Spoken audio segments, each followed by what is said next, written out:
Saya Disabella Savana dengan NIM 17106111145 akan membacakan eksepsi bagian kedua dan bagian ketiga. Bagian kedua, alasan keberatan. Alasan keberatan, Hakim yang mulia, jaksa penuntut umum yang kami hormati, adalah tepat sekali jika majelis hakim yang mulia memperhatikan kualitas dakwaan yang diajukan oleh jaksa penuntut umum, apakah rumusan delik dan penerapan pasal 372 KUHP Jungto pasal 55 ayat 1 ke 1 Kitab Undang-Undang Hukum Pidana atau pasal 378 KUHP Jungto pasal 55 ayat 1 ke 1. Untuk perkara ini sudah tepat dan benar, dan apakah sudah sesuai dengan fakta dan bukti kejadian yang sebenarnya, sebagaimana memuat semua unsur tindak pidana yang didakwakan yang apabila ketentuan tersebut tidak dipenuhi mengakibatkan batalnya surat dakwaan tersebut. Hal ini sesuai kutipan pada pasal 143 ayat 2 KUHP yang berbunyi, penuntut umum membuat surat dakwaan yang diberi tanggal dan ditandatangani serta berisi A. Nama lengkap, tempat lahir, umur dan tanggal lahir, jenis kelamin, kebangsaan, tempat tinggal, agama, dan pekerjaan tersangka. B. Uraian secara cermat, jelas, dan lengkap mengenai tindak pidana yang didakwakan dengan menyebutkan waktu dan tempat tindak pidana dilakukan. Memperhatikan bunyi pasal 143 ayat 2 KUHP tersebut, terdapat dua unsur yang harus dipenuhi dalam surat dakwaan, yaitu syarat formil pada pasal 143 ayat 2 huruf A dan syarat material yaitu pada pasal 143 ayat 2 huruf B. Selanjutnya, pasal 143 ayat 3 KUHP secara tegas menyebutkan bahwa tidak dipenuhi syarat-syarat material suatu surat dakwaan menjadi batal demi hukum atau null and void. Dalam eksepsi ini, kami akan menyoroti khususnya pada syarat material yang untuk sebelumnya akan mencari tahu apa yang dimaksud dengan syarat cermat, jelas, dan lengkap. Dengan mengutip dari buku pedoman pembuatan surat dakwaan yang diterbitkan oleh Kejaksaan Agung halaman 12, yaitu sebagai berikut.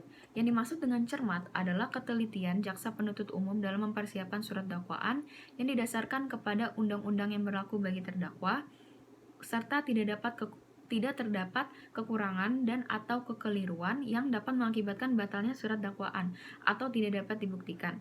Yang dimaksud dengan jelas adalah jaksa penuntut umum harus mampu merumuskan delik-delik yang didakwakan sekaligus mempadukan dengan uraian perbuatan material atau fakta yang dilakukan oleh terdakwa dalam surat dakwaan.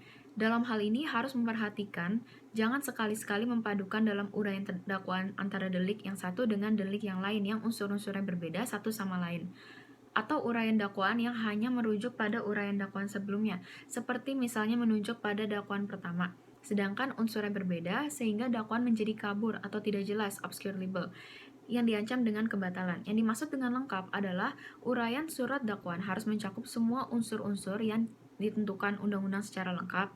Jangan sampai terjadi unsur delik yang tidak dirumuskan secara lengkap atau tidak diuraikan perbuatan materialnya secara tegas dalam dakwaan, sehingga berakibat perbuatan itu bukan merupakan tindak pidana menurut undang-undang. Bahwa berdasarkan pasal 156 ayat 1 KUHP menentukan 3 alasan keberatan atau eksepsi, yaitu 1. Pengadilan tidak berwenang mengadili perkaranya. 2. Dakwaan tidak dapat diterima. 3. Surat dakwaan harus dibatalkan. Poin ketiga tentang uraian keberatan di dalam surat dakwaan. Majelis Hakim yang terhormat, jaksa penuntut umum yang kami hormati, terdakwa serta hadirin sidang yang kami hormati, serta sidang yang kami muliakan. Uraian-uraian keberatan di dalam surat dakwaan primer jaksa penuntut umum ialah 1. Bahwa pada saat perkelahian berlangsung, Aditya Jitama juga melayangkan pukulan ke perut terdakwa Rizky Eldar, sehingga mengakibatkan nyeri di bagian perut terdakwa. Poin 2, bahwa Aditya Jitama mengirim pesan kepada Rizkyana dengan maksud untuk menawarkan produk yang sedang promo kepada Rizkyana yang menjadi tugasnya sebagai sales. Bahwa Aditya Jitama tidaklah benar menawarkan produk yang sedang promo kepada Rizkyana. Sedari dulu memang Aditya Jitama telah menyukai dan mencoba mendekati Rizkyana walaupun mengetahui Rizkyana telah memiliki teman dekat. Poin ketiga, bahwa terdakwa mengetahui hal tersebut dan terdakwa merasa cemburu sehingga terdakwa membalas pesan tersebut dengan menggunakan handphone Rizkyana, mengirim WA ke Aditya Jitama dengan tulisan "kita ketemu saja, lo di mana, gue Eldar". Bahwa maksud dari terdakwa mengirim pesan tersebut ialah untuk menyelesaikan permasalahan secara diskusi agar tidak lagi terjadi hal-hal yang tidak diinginkan dan tidak ada maksud apapun terlebih bahkan untuk membuat keributan dengan Aditya Jitama. Poin keempat, bahwa setelah tidak ada respon dari Aditya Jitama, kemudian terdakwa menelpon Aditya Jitama dengan mengatakan, "Sini lo, gue Eldar anjing," dan telepon tersebut langsung ditutup. Bahwa terdakwa menjadi kesal karena tidak ada itikat baik dari Aditya Jitama untuk membalas pesan untuk menjelaskan apa sebenarnya alasan dan maksud dari Aditya Jitama mengirim pesan WhatsApp ke Rizkyana. Maka terdakwa menelpon Aditya Jitama dan mengatakan hal tersebut, namun langsung ditutup. Tidak adanya respon menjadi faktor terdakwa emosi. Poin keenam, bahwa Aditya Jitama merasa kesal dimaki-maki sehingga Aditya Jitama membalas pesan dengan mengatakan, "Lu tahu rumah gue, gak usah banyak bacot." Bahwa Aditya Jitama juga memicu perkelahian yang terjadi di Jalan Kelapa Hijau 3, RT 8 RW 3, nomor 35B, Kelurahan Jagakarsa, Kecamatan Jagakarsa, Jakarta Selatan.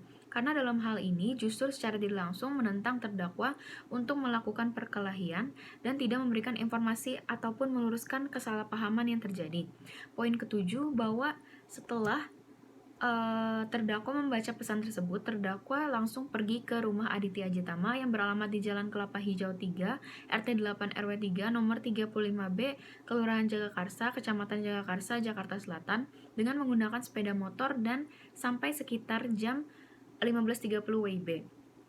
Bahwa sebelum terdakwa memutuskan untuk pergi ke Jalan Kelapa Hijau 3, RT 8 RW 3, nomor 35B, Kelurahan Jagakarsa, Kecamatan Jagakarsa, Jakarta Selatan, terdakwa masih mempunyai niat baik untuk meminta penjelasan dari Rizkyana dan menelpon Aditya Jitama, namun tidak ada respon juga, maka dari itu ia memutuskan untuk pergi ke alamat tersebut.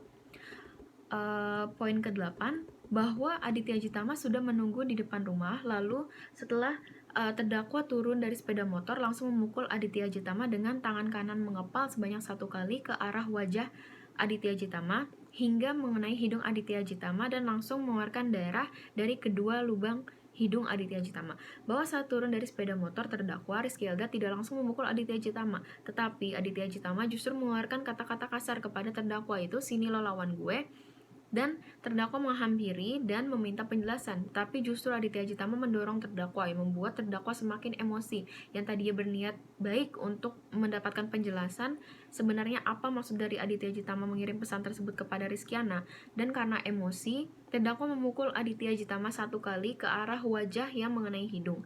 Aditya Jitama juga memukul terdakwa ke arah perut hingga menyebabkan nyeri pada bagian perut terdakwa. Poin ke-9, bahwa tidak lama kemudian pertikaian tersebut dapat dilerai oleh Aditya Suud beserta warga sekitar yang mengetahui kejadian tersebut. Bahwa setelah dilerai oleh Aditya Suud, Aditya Jitama masih melontarkan kata-kata kasar kepada terdakwa. Poin ke-10, bahwa berdasarkan hasil visum et repertum dari Rumah Sakit Zahirah dengan nomor 306 RSZ VER _2018 tanggal 14 April 2018 sekitar pukul 20.10 WIB yang melakukan pemeriksaan adalah Dr. Johannes Santoso. Menyimpulkan hasil pemeriksaan terhadap seorang laki-laki berumur 43 tahun yang bernama Aditya Jitama, ditemukan luka memar dan luka lecet pada bagian hidung yang disebabkan karena terkena benda tumpul. Bahwa tidak ada niat dari awal oleh terdakwa Rizky Eldar untuk melakukan tindakan tersebut karena awalnya justru mengharapkan itikat baik adanya penjelasan dari Aditya Jitama terkait maksud dan tujuan mengirim pesan tersebut.